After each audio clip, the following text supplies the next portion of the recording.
What cheer, y'all? Well, the Preakness has finally been drawn post-wise, and we've got to continue on with our contender profiles. And this time we're going to talk about River Thames, who we saw on the Derby Trail in the Fountain of Youth, as well as the Bluegrass Stakes. He drew post position 6 and has been stalled at 9-2 on the morning line. He's trained by Todd Pletcher, got a Rod Ortiz in the irons, and owned by Windstar Farm. Those are pretty stellar connections. And this one has made a little bit of noise on the Derby Trail with a pretty good Fountain of Youth, where we thought he was going to win it until Sovereignty decided that he wasn't, and kicked in the last 100 yards, and we saw what Sovereignty did in the Derby. So no shame at all losing to Sovereignty in that race.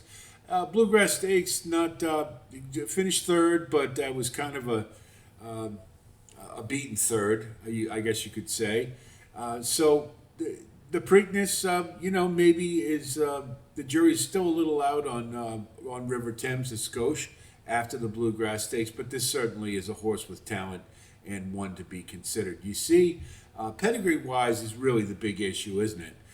He's by McLean's Music, who gets sprinters generally, and proportionality underneath by Discreet Cat, who was a sprinter as well.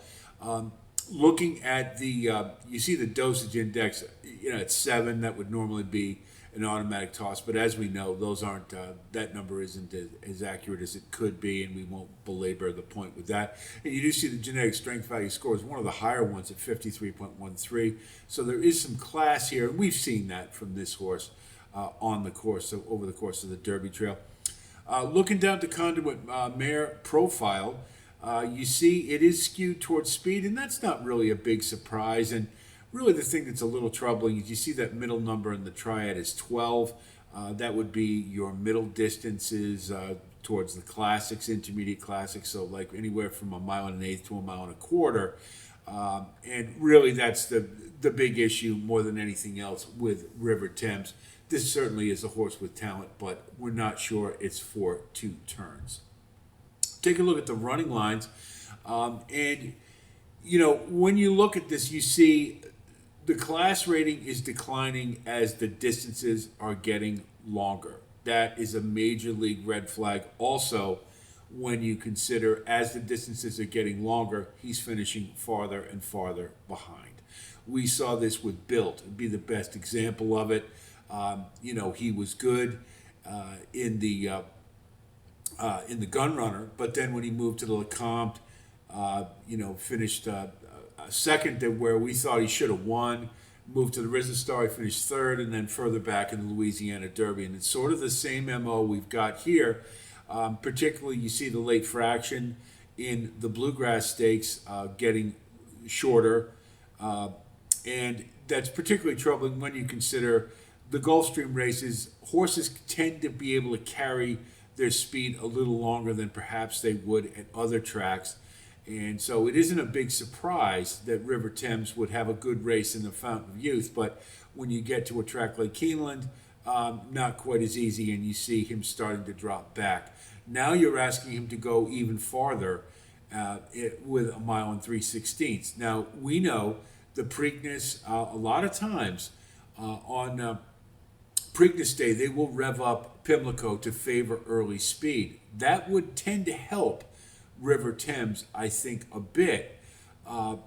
So perhaps, for those of you who are fans of his, he may be able to carry it a little farther, but you just have to wonder that whether or not he could put it together to win the race. And I with journalism in the race, I think everybody's playing for second on the face right now. We're certainly going to dive deeper, but that Bluegrass Stakes, Burnham Square came back and ran a good race in the Derby, and East Avenue did as well, finished 8th.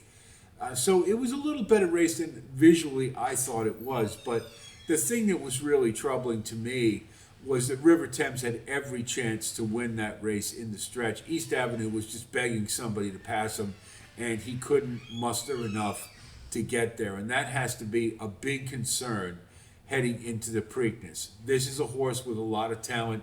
And but the facts are the facts, and it just appears this race may be a little too long. But again, for the reasons stated, he may be able to hang in there money wise. It isn't the classiest of fields, and that certainly gives him a shot at under. But I think it's going to be a little bit of a tall order for him to get the win here.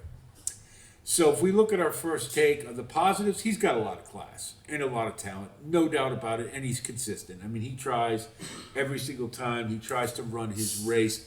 Those are all positives for sure. He's very similar in regard to Owen Almighty, who, as the distances got longer, he wasn't as good, but boy, that horse tries every time. And how he got fifth in the Derby is still a mystery to me.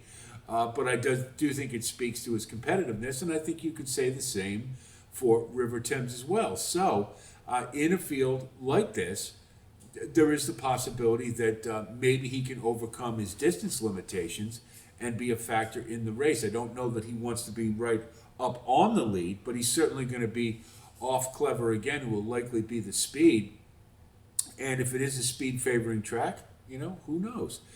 The negatives, obviously, the pedigree, we talked about that, and progression. I mean, I think it's clear that as the distances are getting longer, this horse is regressing. So that's a big red flag to me. Running style wise, the fact that he does like to run up amongst the leaders and has distance limitations in his pedigree, that may pose problems. We'll see what the track plays like, and that would be an important thing to watch on Preakness Day prior to this race. But right now, to me, River Thames is an underlay, and it's awful hard to get excited about his chances, certainly to win the race. But an outside chance with a couple of things going in his favor, perhaps he can get into the money for those of you who want to back him. But I think the price is going to be a little short, particularly with those type of connections and what he has demonstrated early on in his career. So that's River Thames. Hope this assessment helps you in your own analysis and your own consideration of River Thames and the Preakness. Certainly, if you do like content like this, please like and subscribe. And again, thanks to all of you to continue to grow our community. Thanks for the comments. I'm hearing from some new people, and I'm always loving that. I like to hear you guys come out of the weeds and make yourselves felt, and we do appreciate it. Some really good input, and I thank you for that.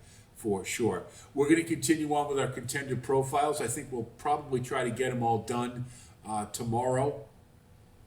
Tomorrow, this being Monday, so by Tuesday we'll have that done, and then we'll start working on whether it be the elements of handicapping. Not sure we'll have the time to do that, but we will certainly have a post with a final assessment now that we have the post position and the odds. We will have the same for the Black Eyed Susan on Friday. They drew that race today as well. And we'll have a full card post with best bets and value plays for Preakness Day. So plenty of content on the way. Stay tuned for that. That's it from here. I'll talk to you soon. And until then, be well.